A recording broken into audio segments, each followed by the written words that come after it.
জনগণকে কনভিন্স করাটাই হচ্ছে আমাদের ইঞ্জিনিয়ারিং।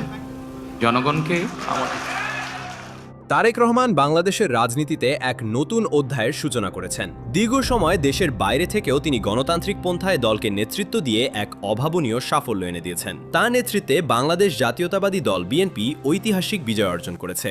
একজন তরুণ নেতা হিসেবে শুধু মেধা ও রাজনৈতিক দূরদর্শিতা দিয়ে দলকে এমন বিশাল জয় এনে দেওয়া একটি রেকর্ড। যে ইঞ্জিনিয়ারিংটা ছিল সেটা হচ্ছে জনগণকে আমাদের পক্ষে নিয়ে আসা, সেটাতে আলহামদুলিল্লাহ আমরা সফল হয়েছি। এই সাফল্যের মাধ্যমে তিনি তার বাবা শহীদ প্রেসিডেন্ট জিয়াউর রহমান এবং মা সাবেক প্রধানমন্ত্রী বেগম খালেদা জিয়ার রাজনৈতিক ঐতিহ্যকে নতুন উচ্চতায় নিয়ে গেলেন। বিএনপির সাফল্যের ইতিহাস দীর্ঘ। দলের প্রতিষ্ঠাতা প্রেসিডেন্ট জিয়াউর রহমানের নেতৃত্বে বিএনপি 1979 সালে এবং পরবর্তীতে বেগম খালেদা জিয়ার নেতৃত্বে 3 বার নির্বাচনে নিরঙ্কুশ বিজয় লাভ করে। তারেক রহমান বাবা মায়ের এই গৌরবোজ্জ্বল ধারাকে শুধু এগিয়েই নেননি, বরং তাকে অতিক্রম করে নতুন ইতিহাস সৃষ্টি করেছেন। দলের ভারপ্রাপ্ত চেয়ারম্যান হিসেবে প্রথমবার জাতীয় নির্বাচনের দায়িত্ব নিয়েই তিনি এই অসাধারণ কাজটি করে দেখালেন, যা নেতাকর্মীদের মধ্যে নতুন প্রাণের সঞ্চার করেছে। 2008 সাল থেকে লন্ডনে থাকলেও তিনি দেশের রাজনীতি থেকে বিচ্ছিন্ন হননি।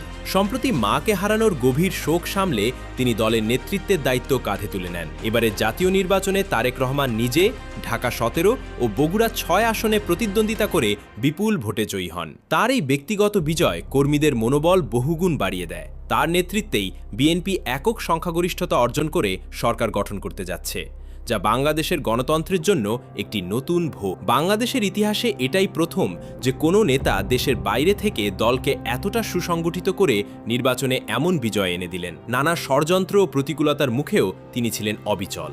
তার বিচক্ষণ নেতৃত্বে দল যেমন কোনো ভুলের ফাঁদে পা দেয়নি, তেমনি তৃণমূলের কর্মীদেরও ঐক্যবদ্ধ রেখেছেন। তারেক রহমানের নেতৃত্বে বিএনপির এই জয় দেশের রাজনীতিতে এক ইতিবাচক দৃষ্টান্ত স্থাপন করল।